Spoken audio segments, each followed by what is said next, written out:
বন্ধুরা, রোশনাই ধারাবাহিকের advance update নিয়ে চলে এলাম। মণ্ডপের দুর্ঘটনায় হসপিটালে ভর্তি গরিমা, আর এই সব কিছুর জন্য পুলিশ রোশনাইকে অ্যারেস্ট করেছে। কিন্তু অনেক লড়াইয়ের পরে মাধবীলতার ছোট পুলিশের সামনে উপযুক্ত প্রমাণ দিয়েছে। পুলিশ জানতে পেরেছে রোশনাই নয়, বরং আসল অপরাধী অন্য কেউ। পুলিশ মাধবীলতাকে বলে, আপনারা বাড়িতে ফিরে যান, আমরা রোশনাইকে নিয়ে আসছি। এরপরে দেখা যায় আরণ্যকদের বাড়ির ড্রয়িং রুমে ছোটু বড় একটা টিভি সেট করছে। তখনই সেখানে আরণ্যকের জেঠিমণি আর বড় মেয়ে এসে বলে, এ কি ছোটু, তুমি এখানে এত বড় টিভি সেট করছো কেন? জেঠুমণি বলেন, আমাদের বাড়িতে তো টিভি ছিল। পুলিশ কি এমন প্রমাণ আনছে যার কারণে এত বড় একটা টিভি সেট করলি? বড় স্ক্রিনে কি প্রমাণ দেখানো হবে? ছোট বলে, পুলিশ আমাকে যা করতে বলেছে আমি সেটাই করছি, বাকিটা পুলিশ আসলেই জানা যাবে। এদিকে সোফায় বসে আরণ্যকের মা মাধবীলতার অনেক প্রশংসা করেন, কারণ সকলেই জানতে পেরেছে মাধবীলতাই পুলিশকে সঠিক প্রমাণ দিয়েছে। তাই তো আরণ্যকের পুরো পরিবার মাধবীলতার ওপর দারুণ খুশি। আরণ্যকের মা বলেন, সত্যি তুমি ঠিককে ঠিক আর ভুলকে ভুল বলতে কখনো দুইবার ভাবো না।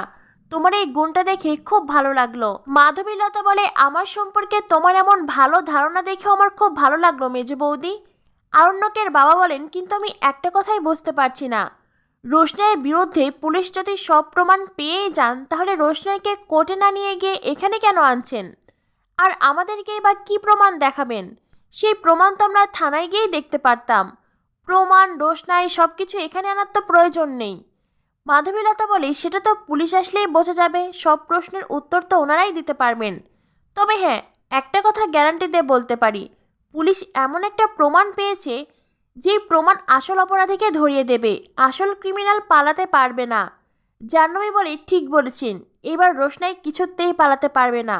রোশনাই গরিমার সাথে যেটা করেছে না, ওকে তো শাস্তি পেতেই হতো।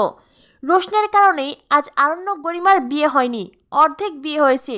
গরিমা হসপিটালে এতটা কষ্ট পাচ্ছে, কতটা স্বপ্ন দেখেছিল এই বিয়ে নিয়ে, অথচ ওই মেয়েটা সব কিছু শেষ করে দিয়েছে। আরণ্যকের মা বাবা সকলেই রোশনাইকে গালমন্দ করতে থাকেন, আর এটা দেখে মাধবীলতা বেশ ভালোভাবেই বুঝে যায় এই মানুষগুলোর ঘৃণার কারণেই আজ রোশনাইয়ের প্রতি এত বড় একটা ষড়যন্ত্র করতে সাহস পেয়েছে সুরঙ্গমা।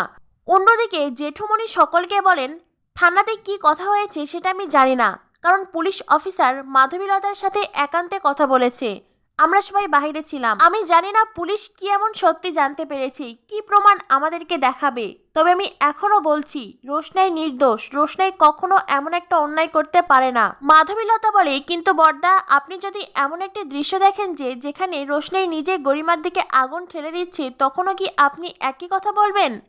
জেঠুমণি বলেন, এমন দিন আসার আগে যেন আমি মরে যাই। আরণ্যকের বাবা বলেন, বাহ বড়দা বাহ, তোমার বউ বাচ্চা ভাই কারো কথা ভাবলে না, পরিবারের কারো কথা ভাবলে না, ওই মেয়েটার জন্য তুমি মরতে প্রস্তুত। জেঠুমণি বলেন, আমি রোশনার জন্য মরতে প্রস্তুত নই। আমি রোশনাকে বিশ্বাস করি, ভরসা করি, ভালোবাসি। রোশনাই যদি সত্যি এই অন্যায় করে থাকে, তাহলে আমার বিশ্বাস ভালোবাসা হেরে যাবে, আর সেজন্যই আমি মরার কথা বলেছি। তখনই দেখা যায় রাজা সুরঙ্গমা আর গরিমার বাবাকে নিয়ে আসে। সুরঙ্গমা মনে মনে ভাবছে, রোশনাই হয়তো পুলিশের চাপে পড়ে সবটা স্বীকার করে নিয়েছে, সব দোষ নিজের কাঁধে নিয়েছে, আর পুলিশ সেই ফুটেজ দেখাবে। তাই সুরঙ্গমা মনে মনে মহা খুশি। তখনই সেখানে আরণ্যক আসে। আরণ্যক এসে সেই একই ডায়লগ দেয়, গরিমা বাড়িতে ফিরলেই আমি আমাদের অর্ধেক বিয়ে সম্পন্ন করব। আমি জানি গরিমার মানসিক অবস্থা ভালো নয়, এটা সারতে সময় লাগবে, কিন্তু বিয়েটা হওয়া জরুরি। আগে আমরা বিয়েটা কমপ্লিট করব। আর রোশনাই যদি সত্যি এই কাজটা করে থাকে, আজ যদি পুলিশ উপযুক্ত প্রমাণ দেখাতে পারে, আমি রোশনাইকে কিছুতেই ছাড় দেব না, রোশনাইকে ওর উপযুক্ত শাস্তি দেব। আরণ্যকের এমন বদলে যাওয়া রূপ দেখে আরণ্যকের পরিবার, সুরঙ্গমা সকলে মহা খুশি। কিন্তু ছোট আর চোখে আরণ্যকের দিকে তাকায়। সত্যি কি আরণ্যক রোশনাইকে কখনো ভালোবেসেছিল? ভালোবাসলে এই ধরনের কথা বলতে পারতো না। সুরঙ্গমা বলে, পুলিশ তো আসছে, পুলিশ সব প্রমাণ সাথে নিয়ে আসছে, তোমরা কেউ তো আমার কথা বিশ্বাসই করছিলে না, এবার পুলিশ বলে নিশ্চয়ই বিশ্বাস করবে।